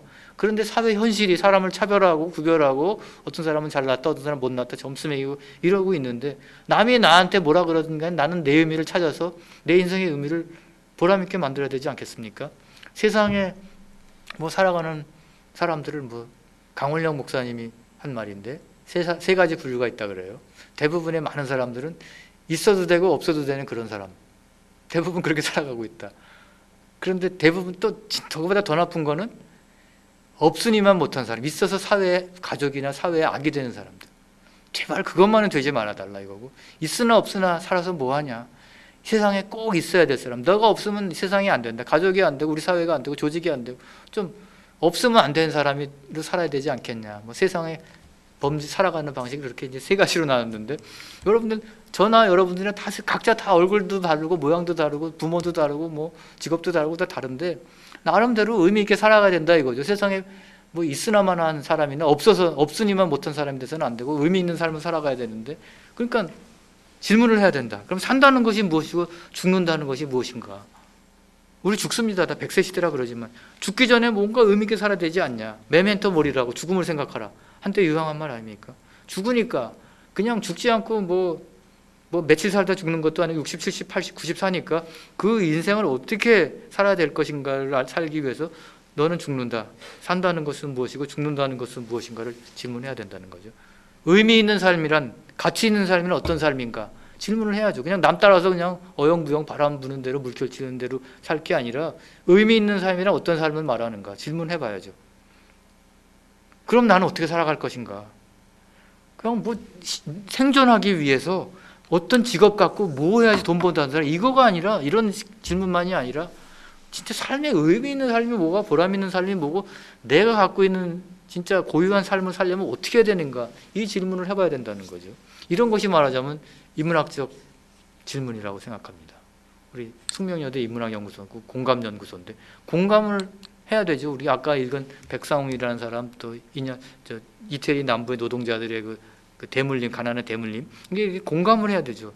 공감을 하면서 아 나는 그러면 어떤 삶을 살아갈 것인가에 대한 질문을 해야 되는데 어저께도 얘기했다시피 스스로 생각해보고 계획하지 않은 삶은 살 가치가 없는 삶이라고 소크라테스가 말했다고 그러고 프랑스의 어느 작가가 생각하는 대로 살지 않으면 사는 대로 생각하게 된다 이렇게 얘기했잖아요. 근데 오늘 이틀에 걸쳐서 우리가 하고 있는 건 뭡니까? 어떻게 살아야 되는가를 알려면 우리가 사는 세상이 어떤 세상인지 그걸 알아야 되죠. 씨름하거나 뭐 권투하려면 그 씨름이 벌어지는 씨름판의 모양이라든지 크기라든지 그 규모라든지 그 상황을 잘 알아야지 거기서 씨름을 할 수 있듯이 우리가 인생을 알려면은 우리가 살고 있는 세상, 이 세상이 어떤 사회인지 어떤 세상으로 어떻게 만들어져 있는지 어떻게 짜여져 있는지를 알아야 되죠. 그래서 사회학적 지식과 인문학적 지식이 합쳐져야 된다. 그래서 그런 두 가지 질문에 대해서 응답하는 사회학이 말하자면은 인문학적 사회학이다. 그래서 저는 사회학만 해서도 안 되고 인문학만 해서도 안 되고 인문학적 사회학을 해야 된다. 해서 제가 쓴 책이 어제도 얘기했지만 응답하는 사회학이라는 이 책이고요. 이 책의 부제가 인문학적 사회학의 귀환 이렇게 되어 있습니다. 이 책에 제가 이제 예술이란 무엇인가 우리가 뭐 사진, 영화, 문학, 종교 이런 건 왜 우리가 관심을 가져야 되는가? 어제 얘기한 그 뭐 브루디에, 아니 에르노, 또 뭐 디디에 리봉 이런 사람들 프랑스의 하층민으로부터 출발했지만은 지식인 상류층, 뭐 지배층으로 올라간 사람들은 성공에 쓴 삶으로서 어떤 내면적인 갈등을 겪는가, 뭐 이런 거. 그다음에 조은 선생이 아까 3대 얘기, 조은에서 사당동 더하기 25 얘기했는데 그분이 쓴 또 소설을 하나 썼어요. 침묵으로 지은 집이라고 그런 책. 또 우리의 근대는 어떻게 만들어졌는가, 뭐 이런 송홍은 교수의 책에 대한 뭐 사회학 평론 이런 것들 쭉 들어 있는데 뭐 인문학적 사회학이라는 게 진짜 우리에게 필요한 그런 시대다. 그래서 앞에 인문학적 질문을 던져야 된다고 말했지만은 사회학적 질문을 던진다면은 어제 얘기한 것들에 대한 그 답변을 해야 되죠. 그 질문들은 뭐였습니까? 내가 사는 세상은 어떤 세상인가 알아야 되죠. 그냥 주어져 있는 거가 아니라 지금 있는 세상이 무엇이고 어떻게 역사적인 과정을 거쳐서 어떻게 만들어져 왔는가에 대한 그 자기 나름의 그 해답을 얻어야 되죠. 뭐 유튜브를 봐도 좋고 책을 봐도 좋고 친구랑 얘기해도 좋고 이런 인문학 강좌를 들어도 좋고 내가 사는 세상이 무엇인가에 대한 자기 나름대로 답이 있어야 됩니다. 나는 어떤 세상에 살고 있는가라는 질문이죠. 도대체 세상에 어떻게 돌아가고 있는가? 이걸 파악을 해야 됩니다. 그렇지 않고는 자기가 의미 있는 삶을 살아야 되겠다고 마음을 먹더라도 거기에서 도태돼 버리고 살아갈 수가 없어요. 이 세상에 문제가 있다면 이 세상엔 도대체 왜 이 모양이 되었는가에 대한 질문도 해봐야 되고 그 이유를 찾아봐야 되죠. 세상을 움직이는 힘은 무엇인가? 누가 세상을 지배하는가? 그 지배하는 사람들은 정당한 자리에서 정당하게 지배하고 있는가? 나의 가족, 내가 다녔던 학교, 직장, 내가 사는 도시, 이 남한, 북한, 한반도, 동아시아, 세계가 어떻게 짜여져 있고 어떻게 움직이고 있는가? 이런 질문들에 대한 답이 없이 그냥 되는 대로 살아가면은 그냥 사는 대로 살다가 끝나버리고 있으나마나 삶을 살게 된다는 거죠. 내가 살고 있는 시대는 어떤 시대인가? 지금 여러분들 사는 시대는 인류의 역사 가운데 한 점에 불과하거든요. 그 이전에 우리들의 역사를 알아야 되는 거예요. 세계가 어떻게 만들어져서 여태까지 왔는지. 여러분 진짜 부모님 잘 만나면 인생 편하게 살고 부모님 못 만나면 고생한다고 그러는데 내가 우연히 태어난 나의 가족은 나의 인생에 어떤 영향을 미쳤는가 이걸 여러분들 좀 생각을 해봐야 됩니다. 그냥 부모님 탓만 할 게 아니고 부모님한테 감사하다는 말만 할 게 아니라 좀 분석을 해봐야 돼요. 3대, 4대 역사가 나한테 어떤 영향을 미치고 있는지. 그 다음에 그 사회 계급이란 무엇이고 나는 어떤 계급에 속하는가. 어제부터 계속되는 질문이죠. 나는 계급, 내가 속한 계층 계급은 나의 운명을 어떻게 좌우하는가? 이런 질문에 대해서 답을 해봐야 되죠. 찾아봐야 되죠. 왜 모든 사람들은 불평등한 상태에 살아가면서 평등을 외치는지, 사람 평등하다고 그러는데 진짜 평등한 건지, 정의란 무엇인가? 이런 책도 나와서 베스트셀러가 됐죠. 정치인들은 왜 존재해? 국가란 무엇인가? 국가는 우리한테 뭘 해줄 수 있어? 이런 질문을 해봐야죠. 시장의 논리를 따라야 되겠는데 시장의 논리는 항상 맞고 정당한 것인가? 큰 대기업체가 좋은 물건을 싸게 공급해 주면서 다 독식하는 것이 그건 정당한 것인가? 질문해 봐야죠. 윤리, 도덕 이런 거 필요 없어. 돈이 최고야 그러는데 진짜 도덕은 진짜 불필요한 것인가 우리에게? 있으나마나한 것이 거치장스러운 것인가? 그냥 실리만 추구하면 되는 것인가? 우리나라 지금 인터넷 강국이라고 그러는데 의료기술도 발달하고 반도체 수출 세계 1위고 과학기술은 발달하면 발달하고 할수록 좋은 것이고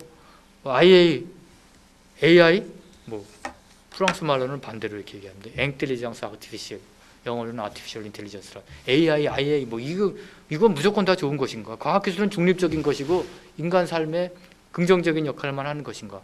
과학기술은 우리가 어떻게 통제할 것인가? 이런 질문들도 우리가 해봐야 되죠.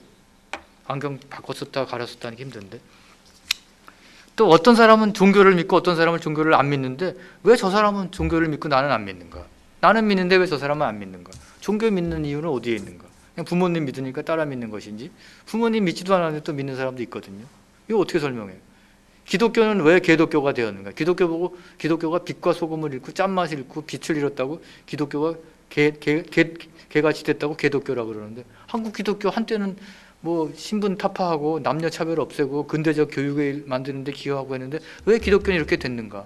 그거에 대한 질문이 있으면 답을 해봐야죠. 다 사회과학적인 질문입니다. 예술은 불필요한 낭비일 뿐인가? 진짜 노동자들한테 예술은 불필요한 것인가? 왜 자살률 증가하는가? 왜 이혼율은 높아지고 출산율은 떨어지는가? 질문할 게 너무 많아요. 노인 자살 늘어나는 이유는 무엇인가? 우리는 왜 유행을 따르는가? 왜 한국에서는 성형산업이 세계적으로 가장 발달했고 왜 인간적으로 제대로 되고 성숙한 사람과 인격적으로 성숙한 사람보다는 얼짱과 몸짱을 선호하는가? 왜 그래요? 이것도 다 질문이에요. 왜 이렇게 됐느냐? 소비가 미덕이라 그러는데 이 말 누가 왜 만들어낸 거야? 소비가 미덕이야? 한때는 내핍 생활을 하라 그랬잖아요. 아껴 쓰라 그랬는데 언제부터 소비가 미덕이라는 말이 나오고 누가 왜 만들어냈을 것인가? 왜 명품에 집착하는가? 그냥 자기 나름대로 알맞게 소비 생활하면 되지 다른 거 다 그만두더라도 다 취조를 해서라도 명품백 들어야 된다고 이런 명품에 집착하는 이유는 무엇인가? 그냥 명품에 매달리지 말고 그 이유를 한번 생각해 보자는 거죠. 왜 문명의 이기가 발명되고 빠른 속도의 운송 장비와 통신 장비가 갖추어졌는데도 우리의 삶은 쫓기기만 해. 계속 바쁘기만 해. 왜 그래요 도대체? 이거 어떻게 된 거예요? 학교는 무엇 때문에 존재합니까? 그리고 교육이란 무엇인가? 교육받아야 뭐 하겠다는 거예요? 교육이 뭘 목표로 해야 돼? 어떤 인간을 만들어야 돼? 다 질문투성이에요 말하자면. 학교는 인간을 만드는 것인가? 불평등을 재생산하는 것인가? 왜 시험 성적이 인생의 성공과 실패를 좌우하는가? 세상에 당연한 게 없어요. 다 당연하다고 생각하는 것을 질문해 봐야 돼요. 사회학이라는 것은 당연의 세계를 낯설게 보는 학문입니다. 우리가 당연하다고 생각하는 게 당연한 게 아니라 그렇게 된 이유가 다 있어요. 거기에는 지배와 피지배, 부자와 가난한 자, 그 관계를 유지시키기 위해서 만들어진 어떤 기제가 작동하고 있다는 거죠. 그걸 우리가 파헤쳐내야 되고 그런 과정에서 나 개인적으로 어떻게 살아갈 것인가, 또 우리 집단적으로 어떻게 문제를 해결할 것인가, 이런 것들이 이제 나오게 되는 것이죠. 그래서 파리에 제가 오래 살았다고 그러는데 여러분들 파리에 가본 분도 있고 이제 앞으로 가볼 분도 있겠지만 파리에 가면은 파리는 이렇게 우리나라 서울이 25개의 구로 되어 있는데 파리는 20개의 구로 되어 있습니다. 우리는 강북구, 강남구, 강성구, 동대문구 이렇게 이름이 붙어 있는데 파리는 19, 29, 39, 40, 59, 69, 79, 89, 19에서 이렇게 달팽이 모양으로 이렇게 삥 돌아가면서 29까지 되어 있어요. 파리 가운데 이렇게 이제 세느강 이렇게 흐르죠. 그럼 파리 5구에 가면은 5구가 깍티에 라땡이라고 라틴 구역이라고 그러는데 거기에 소르보노 대학이 있고 거기에 신학교가 많고 신학교에서는 라틴어를 썼기 때문에 라틴어 쓰는 사람이 많다 그래서 라틴 구역이라고 불렀고 불어는 깍티에 라땡, 라틴 구역, 라틴어 쓴 그렇게 부르는데 거기에 아름다운 공원이 하나 있습니다. 룩상부르 공원이라고 있는데 거기에 바슐라르도, 뭐 레몽 아롱도, 사르트르도, 시몬 드 보바르도, 발작도, 빅토르 위고도 다 산책했던 빵떼옹이라는 신전이 있는 그 근처에 있습니다. 그런 공원이 있습니다. 그 공원에 가면은 할머니 할아버지들이 손자 손녀를 데리고 오는 그 인형 극장이 하나 있어요. 마리오네트라 그러는데 그게 마리오네트 인형 극장인데 이렇게 인형에다가 줄 달아가지고 이렇게 상자에 있고 뒤에서 이렇게 해서 야 어디가? 나 어디 가는데 숙제에 지금 강의 있어서 뭐 하는데 거기 인문학 강좌 있어 뭐 이런데 이렇게 하는 거 아닙니까? 어렸을 때 이 극장을 다닌 사람, 이 어린이 영화 연극 무대를 가는 사람은 어디 가서 나 어렸을 때 룩셈부르크 공원에서 할머니랑 가서 그 영화 그 연극 봤는데 너 그거 봤냐? 시골 출신이라거나 노동자 출신이라거나 할머니 할아버지가 부유하고 시간 여유가 있어서 손자 손녀를 돌볼 수 있는 여유가 없는 사람은 갈 수가 없어요. 거기서 그 연극 그걸 봤다는 것 자체가 어렸을 때 자기가 특권층이라는 걸 상징해 주는 그런 것거든요. 시골에서 그냥 부모들 농사 가면 그냥 애 들쳐업고 동생 보던 그 10살짜리 소녀하고 10살째 옷 차려입고 할머니랑 룩셈부르크 공원 산책하다가 거기 가서 연극 본 사람하고는 엄청난 차이가 있죠. 나중에 얘기하다 보면은 이게 부류가 형성이 되는 거예요. 부류. 어느 대학에 무슨 뭐 부잣집 자녀들끼리 서클을 만들어서 그 안에서 결혼이 많이 일어난다더라. 상류층 자녀들 뭐 이런 것도 옛날에 있었는데 그런 게 말하자면 생활 습관이고 어저께 말한 하비투스 혹은 아비투스라고 부르는 게 형성이 되는 거죠. 근데 제가 말하는 거는 뭐냐면 거기에 나오는 그 인형들을 말하는 겁니다. 그 인형들은 주체성이 없어요. 인형극 하는 사람이 이렇게 하면은 팔이 올라가고 이렇게 하면 내려가고 이렇게 하면 걸어가고 이렇게 나오거든요. 우리가 사는 삶이 말하자면 자기가 의식하지 않으면은 사회적인 힘에 의해서 주어져 있는 조건에 의해서 인형처럼 살아가게 된다는 거예요. 여러분들 있으나마나한 삶을 산다는 것은 자기가 주체적으로 내가 일로 가고 싶다 저리로 가고 싶다 어떻게 살고 싶다 그게 아니라 보이지 않는 끈, 사회적인 힘은 눈에 보이지 않습니다. 보이지 않는 사회적 끈에 의해서 이렇게 움직이는 대로 이렇게 움직이고 사는 삶을 살고 있지는 않은가. 그게 비주체적인 삶이고 인형극에 나오는 줄에 달려있는 인형같이 사는 삶이죠. 그런 삶을 살아서 되는 안 되겠다는 얘기를 제가 하고 싶은 거예요. 주체적 삶을 살아야 되겠다는 것이죠. 그러려면 나에게 달려있는 이 끈이 어떤 것들이 있는가. 가족, 계급, 우리나라, 뭐 시대, 뭐 그게 나를 어떻게 움직이고 있는가를 알아야 된다 이거죠. 그게 말하자면 사회학적 지식이고 사회과학적 지식이고 그래서 나는 어떻게 살아야 되겠다는 생각이 나오는 거죠. 어제 사회학적 상상력이라는 책에 대해서 얘기했는데 C. 라이트 밀즈라고 미국의 사회학자인데 이분 미국에서는 되게 존경하는 사회학자입니다. 미국 사회학자들도 지금까지도. 왜냐? 이 사람들은 미국 사람인데 이 사회학자는 미국 사람인데 미국이 쿠바를 식민지화하고 착취하는데 쿠바 편을 들었어요. 이 사람은. 미국 사람인데. 말하자면 한국 사람이 뭐 북한 편 든다고 아니면 중국 편 들었던 그런 경우라고 할 수 있죠. 그렇게 해서 사람 일찍 돌아가셨는데 이분이 Sociological Imagination이라는 책을 썼는데 여기에서 이 사람이 주장하는 건 아까 우리는 룩셈부르크 공원의 인형극을 얘기했지만 이 사람은 cheerful 로버트 요새 로버트 공학이 많이 나와갖고 인간들 대신 로버트가 다 공학으로 다 차도 돌입하고 뭐 노동자 역할 다 대신해서 인간 노동 필요가 없어진다고 그러지 않습니까? 근데 로버트는 주체적으로 움직입니까? 프로그램 해놓은 대로 탁 가서 탁 찍어서 탁 놓고 탁 그죠? 프로그램도 돼 있죠. 자기 의도로도 움직이지 않죠. 근데 즐거워. cheerful robot. 즐거운, 해피한, 즐거운 로봇. 미국 중산층의 삶을 이 사람이 cheerful 로봇의 삶이라고 얘기했거든요. 근데 지금 한국에 살아가는 10대, 20대, 30대, 40대, 50대, 60대들 얼마나 우리가 우리의 뜻대로 주체적, 의식적으로 살아왔는가. 아니면 보이지 않는 사회적 힘에 의해서 아니면 로봇 공장주가 일로 움직여 가라고 이렇게 프로그램 해놓은 대로 살아왔는가. 그것도 모르고 그냥 즐겁게 cheerful하게 살아오고 있는가. 그 인형이라든지 로봇 같은 삶을 살아서는 안 되겠다. 그럼 어떻게 해야 되냐. 그게 말하자면 인문학적 사회학이 필요하다는 거죠. 나는 진짜 이 세상에 나 같은 인간은 한 사람밖에 없어. 나는 고유한 인간이야. 의미 있는 인간이야. 누가 나를 함부로 대할 수 없게 해야 돼. 모멸감 같은 건 나한테 주지 마. 난 나 나름대로 살아갈 거는 그런 삶의 의지가 있어야 되죠. 참 갖기 힘든 세상이지만 어떻게 그런 걸 하려면은 시를 읽고 음악을 듣고 토론을 하고 사회과학을 알고 뭐 종교도 갖게 되면 갖고 다른 사람들이 의미 있게 살아온 사람들의 전기, 말하자면 이런 거.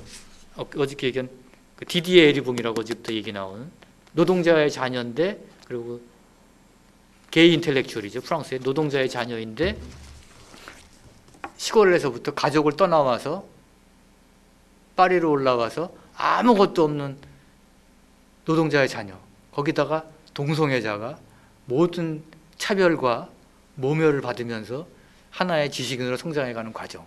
자기는 자기의 가족, 자기의 계급을 벗어나서 계급 탈주자라 그러죠. 어떻게 보면 자기의 가족을 배반한 자죠. 어떻게 해서 이렇게 자기가 상류층으로 올라왔고 지식인이 됐고, 노동자의 자식, 아버지는 완전히 노동자 술주정뱅이어서 술만 먹고 들어오면 술병 벽에다 던지고 어머니 쥐어 패고, 어머니는 뛰쳐나가고 소리 지르고, 형은 그냥 15살 때 폭력 쓰고 다니고 축구나 하러 다니면서 동네 여자애들 데리고 다니고 뭐 그걸 자랑 삼아 얘기하고, 이런 집안에서 그 가정을 깨치고 나와갖고서 파리로 와가지고 지식인으로 성장했는데, 그런 과정들, 겪었던 것들, 수많은 것들.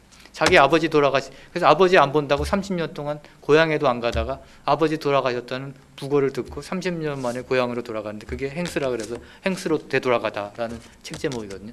이런 거 읽어보면은 진짜 어떻게 살아왔네, 주체적으로 산다는 게 뭐, 이 사람이 얘기하는 거는 불평등한 사회에서 주체적인 뜻을 가지고 어떻게 하면 자기를 대물림되는 가난과 비참함의 삶에서 벗어날 수 있는가, 어떤 과정을 거쳐야 되는가를 얘기해 주고 있는 책이라고 할 수 있거든요. 이런 책들. 뭐 이런 책도 읽어보고, 뭐 유튜브도 봐야 되고, 뭐 해야 되지만 즐겁게 살아야 되지만 로봇같이 살아서는 안 되지 않습니까? 또 인형의 끈에 매달려서 시키는 대로 막 하는 일만 하고 살아도 되지 않습니까? 뭐 밥 먹고 살아야 되니까 생존을 해야 되지만은 그 나머지 시간은 어떻게 의미 있게 보내느냐, 이게 지금 우리한테 문제 아닙니까? 그러기 위해서 제가 여러분한테 누구나 쉽게 읽을 수 있는 그런 책 2권을 또 권해드리려고 하는데, 제 74년인가 대학교 1학년 때인데, 그때는 종로서적이라는 데가 있었습니다. 지금 종로 2가 YMCA 앞에. 거기 가니까 노란 표지로 된 나비가 그려져 있는 그런 그림책이 하나 있었어요. 꽃들에게 희망을. 여러분도 많이 알 겁니다. 어린이들 동화처럼 돼 있어요. 어른을 위한 동화인데, 그게 저는 굉장히 의미 있는, 오늘날에도 계속 스테디셀러로 팔리고 있다 그러는데, 트리나 폴로스라는 환경운동하는 여성 작가가 쓴 책이죠. 지금도 여성운동하고 있는데, Hope for the Flowers, 꽃들에게 희망을 줘야 된다. 여러분들 다 꽃입니다. 꽃이야, 여러분들이. 꽃에게 희망을 주는 건 뭐야? 나비죠. 나비가 날아와서 거기를 움직이면서 해야지 수정이 돼가지고 꽃이 피고 열매가 맺고 이렇게 되는 거죠. 나비와 꽃이 있어야 되죠, 말하자면. 그 내용 뭡니까? 애벌레들이 그냥 막 기어가지고서 그냥 높이 올라가려고 막 그냥 무슨 막 엄청난 산사태 같은 걸 이루고 있어요. 애벌레 막 기어가는 그림 그 책에 나옵니다. 근데 올라가는데 위로 올라가려고 위에 있는 사람 막 끌어내리고, 뭐 위에 있는 애는 발로 밑에 올라가는 사람 차고 뭐 해서 막 올라가면 위에 구름이 나오고 위에 이제 애벌레 정상에 올라가죠.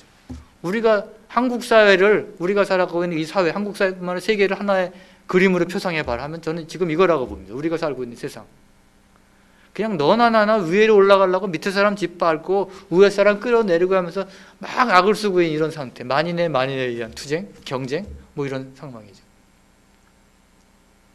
정말 힘듭니다. 생존 경쟁이라고 그러죠. 근데 거기에서 애벌레 한 마리가 물 위에서 떨어져 나와가지고 나무에 딱 매달려가지고 그냥 낑낑대고 하다가 어느 날 고치가 열리면서 호랑나비가 확 펼쳐져가지고 이렇게 확 날아가지고 그 애벌레들이 이렇게 있는데 보니까 저기서 저러고 있는 사람이 너무 불쌍해 보이는 거예요. 말하자면 이렇게 다른 사람이 다 가는 그냥 그렇고 그런 길을 사는 삶이 아니라, 이 나비라는 건 상징이죠. 그냥 그렇고 그런 삶이면 나만의 고유한 삶을 살겠다는 그런 의지죠. 그게 뭔지는 몰라요. 그걸 찾아내는 게 말하자면 인생의 그 열쇠를 우리가 갖게 되는, 열쇠 없이 그냥 그런 대로 아무데나 사는 게 아니라 내 인생의 고유한 나를 발견하기 위해서 그 열쇠를 만들어야 된다. 그거는 남이 다 하는 거 그냥 따라가는 거. 한국 사회 발전의 60년대의 한국 사회 발전의 그 패턴을 한마디 영어로 표현하면 뭡니까? Fast follower. 남보다 빠른 속도로 뒤쫓아가는 거예요. 남이 잘 나가는 사람이 있으면 그냥 계속 뒤쫓아가면서 흉내내다 보니까 지금 뭐 선진국 문턱 혹은 선진국 끄트머리에 와 있는 게 한국 사회 아닙니까? 지금은 그래서 한국 사회 안에서는 또 잘 나가는 사람 계속 따라가고 해서 계속 위로 올라가려고 그러는 그런 경쟁. 그러나 이제 다리가 뚝 끊어져 가지고 위에 올라간 사람들은 이미 다 됐고 저차 천국 간 사람들이 있고 나머지는 다 헬조선이야. 헬조선에서 아무리 해봤자 이 강을 건너갈 수가 없게 됐다. 그러면 이제 다른 방식을 살아야 되지 않습니까? 그게 말하자면 애벌레 노릇하지 말고 나와서 나무에 매달려서 자기 나름의 삶을 살아가야 된다. 이게 말하자면 나비가 되는 거 아닙니까? 그래서 저는 트리나폴로스의 이 꽃들에게 희망. 그래서 나비 꽃을 찾아다니면서 꽃이 활짝 피어가지고 이렇게 열매를 맺게 되는 그런 세상을 만들자. 그게 뭔지는 모르겠어요. 꽃들이 활짝 피어난 세상, 또 그다음에 그 나비가 된다는 게 뭐, 그럼 어떻게 하란 말이야? 그건 몰라요. 그거가 다 알면 제가 여기 있지 않죠. 하는 거죠. 각자에게 그런 게 다 주어져 있는 질문에 대한 답을 찾아야 되는. 그래서 저는 꽃들에게 희망을 그걸 추천하고 그걸 여러분들 삶에 대입시켜서 한번 보라는 것이고 어제 오늘의 한 강의와 잇대어서 한번 생각해 보라는 것이고요. 다른 하나는 또 비슷한 책입니다. 리차드 바크라는 사람이 쓴 그 갈매기의 꿈. 조나단 리빙스턴 시갈이라고 갈매기의 꿈이라는 소설인데 그것도 제가 대학교 1학년 때 읽었던 책입니다. 정현정 선생이라고 시인 있죠. 연대 국문과 교수였는데 그분이 번역해서 나왔는데 갈매기의 꿈은 뭡니까? 내용이. 동물들은 모르겠어요. 동물들도 영혼이 있고 뭐 정신세계가 있는지 모르지만 생존이 목적 아닙니까? 갈매기들이 제가 제주도에 자주 가는데 제주도 해변가에 가면 갈매기들이 막 나르면서 진짜 물 위를 막 스쳐 지나가는 거 굉장히 많아요. 왜 그러냐면 물가에 떠오르는 물고기들 떠오르면 그거 잡아먹느라고. 그래서 갈매기의 꿈 보게 되면 대부분의 갈매기들이 세상에 태어나면 비행을 잘 못해. 날아다니질 못해. 그러니까 어머니나 아버지들이 날아가는 걸 이렇게 가르쳐주고 같이 다니고 이렇게 보호해주고 그러는데 결국은 이제 물고기 잡아먹는 걸 가르쳐줘야지 자식이 살아가잖아요. 그래서 그걸 가르쳐주는데 그래서 그걸 막 가르쳐주고 비행기술 물고기 잡는 걸 가르쳐주는데 이 조나단 리빙스턴이라는 이름을 가진 갈매기 한 마리가 거기에 있기 싫다 이거예요. 자기 물고기 잡는 거 싫고 저기 보니까 막 하늘 막 높은 하늘 막 빔이 돌고 막 고개를 이렇게 날아다니는 그런 자유롭게 날아다니는 새들이 있어. 나는 저런 비행수를 배우고 싶다. 그래서 나와가지고 다른 물고기들은 막 다른 갈매기들은 물고기 잡아먹느라고 막 연염연염 나와갖고 막 비행 연습을 해. 막 직하하는 거 막 쫙 올라가는 거 막 자유롭게 막 날아다녀. 어머니 아버지가 불러 야 너 그래서 어떻게 살아가려고 그러냐. 걱정을 해요 어머니 아버지가. 그런데 이 조나단 리빙스턴 시갈은 어머니 아버지 저는 먹고 사는 건 그보다는 이 비행하는 거가 저는 훨씬 더 관심이 이렇게 안 먹어도 이거 하고 싶어요. 그리고 뛰쳐나와서 이 비행 연습을 한다는 거거든요 말하자면. 이런 게 참 의미 있는 어떻게 하면 그냥 나에게 주어진 삶을 살아가야 될 것인가 그런 질문을 이것도 던지는 거죠. 뭐 또 하나 책 이미 나온 김에 하나 더 소개하자면 김예슬이라고 있죠. 나는 오늘 뭐 대학을 거부한다. 고려대학교 경영학과 하면 괜찮지 않습니까? 학교에서 선생들이 그냥 월급이나 받아먹고 취직시험 공부나 시켜주고 정의와 진리를 찾는 대학의 정신은 다 어디로 갔냐. 뭐 이런 대학 다니기 싫다. 나는 나가서 나의 길을 찾으련다 해서 나와서 무슨 나는 대학을 다니기를 거부한다. 뭐 이런 책 썼죠. 그때 제일 반대한 사람이 누구냐? 어머니, 부모님. 야 예슬아 그냥 네 인생 네가 사는 건 좋아 그렇지만 대학은 나와야지. 그래서 그때 부모님이 너 그러면 나 진짜 여태까지 고생해 너 대학 보냈는데 그러면 나 부모님 자살한다까지도 얘기 나올 수 있어요. 부모님 설득시키기가 제일 어려웠다 그러거든요. 그러니까 부모님들은 항상 보수적이에요. 남들 하는 대로 해. 그게 제일 나아. 그냥 밥벌이 하고 사는 게 다 그런 거지. 뭐 인생의 의미고 뭐 세상 어떻게 돌아가는 거 그런 거 알게 되면 그냥 복잡해. 골치 아프기만 해. 이렇게 해서 우리는 자기 나름대로 인생 살아가는 것을 저지하는 게 한국 사회에 굉장히 많습니다. 그런 걸로 자기 본분을 지켜야 된다. 주부면은 주부 살림 잘하고 애들 잘 돌봐야지 무슨 다른 거 소용없고. 학생이면 공부해. 무슨 데모 같은 거 하지 마. 교수도 시국선언 이런 거 하지 말고 연구나 열심히 하면 돼. 각자 자기 맡은 것만 잘하면 돼. 이거거든요. 그러니까 주어진 역할이 있고 주어진 자리가 있는데 그것만 지키라는 거는 말하자면 있는 체제를 그대로 유지하는 것이죠. 그게 아니라 지금 있는 체제가 문제가 있고 헬조선이라면 이걸 파라다이스 코리아로 만들어야 되고 그러려면 여태까지 살았던 삶의 트랙, 벗어나 운동장 뱅뱅 도는 게 아니라 운동장 밖으로 나와가지고 다른 길을 모색해야 될 때가 왔다. 그것이 무슨 협동조합 운동이든 뭐 사회적 기업이든 뭐 해외 뭐 여행이든 뭐 여러 가지 길이 있을 겁니다. 각자 자기의 주어진 길, 그걸 찾아가는, 그것이 말하자면 살아가는 길이고, 그것이 의미 있는 삶이죠. 성공은 보장되어 있지 않고 뭐 그 길이 쉬운 길이라고 하기 어렵습니다. 그러나 우리가 세상에 태어난 거는 각자 나름대로 의미 있게 살기 위해서 태어난 것이지, 즐거운 로봇이라든지 끈에 의해서 움직이는 인형처럼 살아갈 수는 없는 거라고 생각합니다. 그래서 이런 인문학적인 질문과 사회학적인 질문이 결합되는, 그 다음에 그 가난한 사람들과 대물림에서 고통받는 사람들에 대한 공감, 내 인생을 그 사람들의 자리에 넣고 대입시켜 보는 것, 또 부자들을 갖고 있는 장점과 단점, 세상이 움직이는 방식에 대한 관심, 이런 걸 종합해서 세상은 어떻게 움직이고 있고 나는 어떻게 살아갈 것인가, 어떻게 살아가고 있는가에 대한 성찰과 더불어 어떻게 살아갈 것인가에 대한 계획을 세우는 것, 이런 것이 말하자면 인문학적 사회학의 질문이고, 그것에 응답하는 것이 사회학자의 임무이고, 그런 관심들을 여러분도 공유하면서 앞으로 우리가 더 이런 문제에 관심을 가지고 의미 있는 삶을 살아가기를 바라면서 오늘의 강의를 마치겠습니다. 감사합니다.